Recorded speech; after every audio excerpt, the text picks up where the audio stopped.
Baik, Assalamualaikum warahmatullahi wabarakatuh. Selamat pagi menjelang siang anak-anakku semuanya. Selamat belajar di SMP Dharma Wanita khusus kelas 7. Perkenalkan, nama saya Tri Wijayanta, biasa dipanggil Pak Tri. Alamat saya Jalan Anyalir 16A, Kampung Inggris Tulungrejo.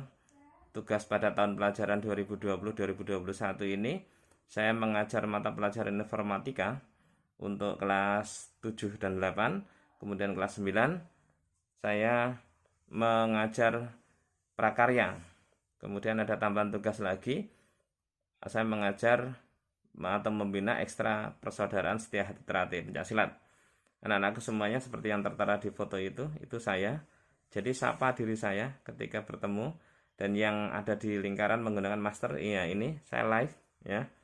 Saya live ataupun merekam. Kemudian foto yang berikutnya itu. Oke, next ya. Oke. Anak-anakku, pada pelajaran kali ini yang menjadi perhatian adalah judulnya adalah perangkat komputer. Kompetensi dasar di bidang pengetahuan yang harus kita lakukan ataupun kita terima nantinya adalah mengenal pemfungsian perangkat keras dan sistem operasi serta aplikasi. Yang kedua adalah kompetensi dasar di bidang keterampilan. Yang pertama itu mengamati saat piranti, misalkan HP, tablet itu dihidupkan, atau mungkin juga bisa komputer, bagaimana saat komputer itu dihidupkan itu.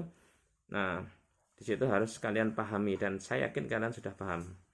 Yang kedua adalah mematikan komputer dengan benar. Yang ketiga adalah menjelaskan macam-macam interaksi dengan antar muka standar berbagai piranti. Oke, next. Silahkan juga dilihat di peta konsep. Ya, di peta konsep tersebut ada yang menjelaskan ataupun kita nanti akan belajar bagaimana tentang generasi komputer atau perangkat secara umum, perangkat komputer informatika. Alat-alat informatika itu apa aja? Ini dalam bab 1 yang sekarang akan kita bahas.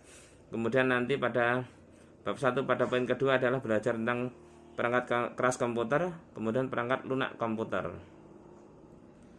Pengertian informatika itu seperti yang saya tampilkan di sini, berasal dari bahasa Inggris. Informatik merupakan disiplin ilmu yang mempelajari transformasi fakta berlambang, yaitu data maupun informasi pada mesin berbasis komputasi. Informasi yang mempunyai konsep dasar ataupun ruang lingkupnya itu teori informasi, ilmu komputer, sistem informasi, keamanan informasi, dan informasi sosial. Itu merupakan ruang lingkupnya. Kemudian yang berikutnya adalah awal kita mengenal informatika itu kita harus tahu dulu alat informatika, peralatan-peralatan informatika. Yang dinamakan komunikasi jarak jauh itu adalah komunikasi yang dilakukan dengan menggunakan peralatan dan sistem komunikasi yang mentransmisikan sinyal optik atau elektronik dari satu tempat ke tempat lain yang berjauhan. Ya. Jadi yang mentransmisi itu adalah sinyal optik, sehingga kita bisa telepon jarak jauh. Ya. Kemudian telegram ini alat yang pertama kali alat informatika ada kira-kira tahun 90-an ini. Jadi selain surat kita bisa mengirim yang dinamakan telegram. Ini cepat datangnya. Tapi kita harus menggunakan dana ataupun biaya yang ditulis per kata, kalau nggak salah harganya seperti itu.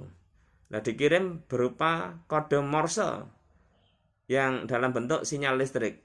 Kemudian penyampaiannya di sana dirubah menjadi teks lagi. Telepon adalah mengubah suara menjadi energi listrik, kemudian penerimanya menerima dengan suara pula.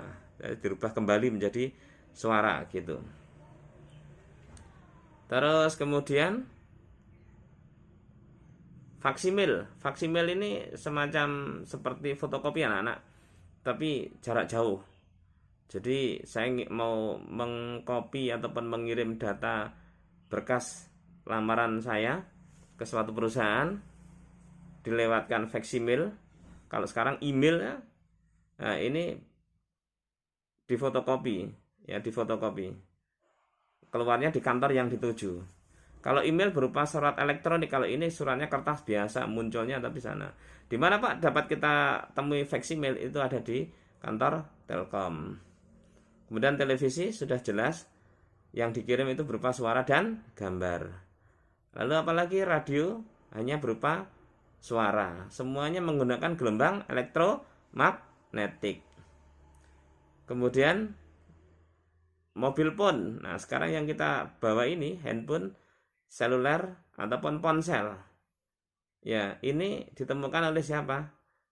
Alexander Graham Bell pada tahun 1976.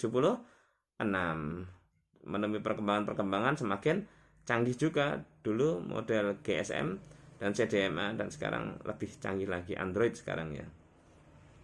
Kemudian komputer. Komputer itu bermula dari bahasa Latin computare yang artinya menghitung.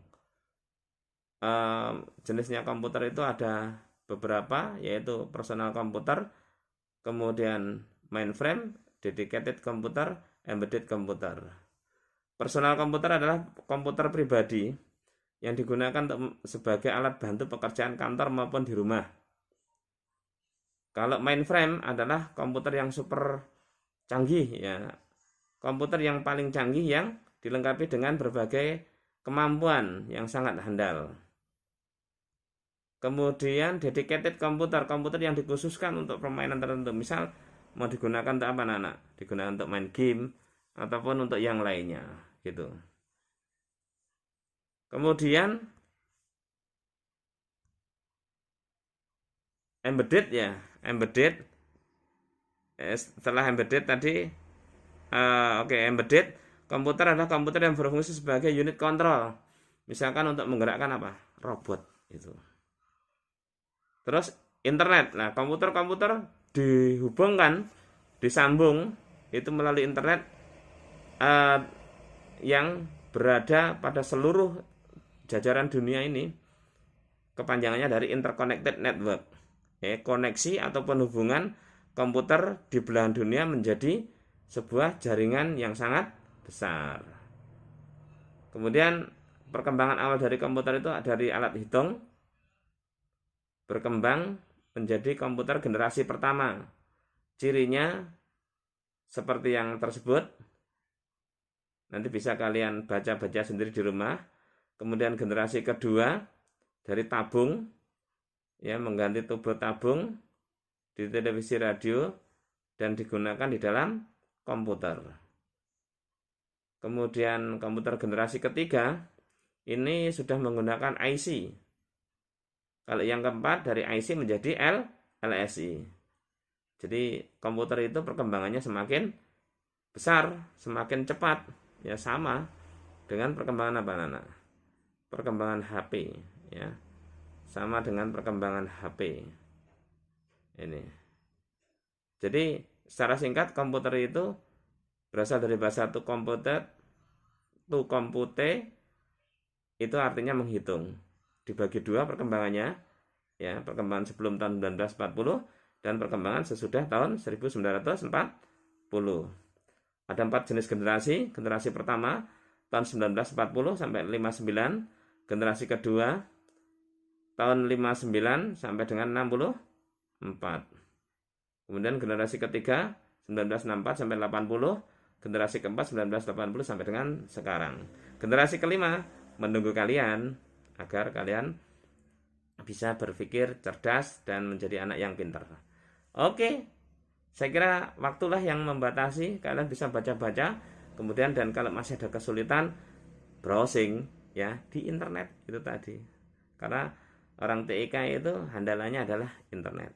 Demikian dari saya, ada kurang lebihnya mohon maaf. Tetap sehat dan jaga diri di rumah, selalu jaga jarak dan berdoa pada Allah SWT agar kita dan keluarga kita serta SMP Dharma Wanita keluarganya terlindungi dari bahaya COVID-19. Sekian, assalamualaikum warahmatullahi wabarakatuh.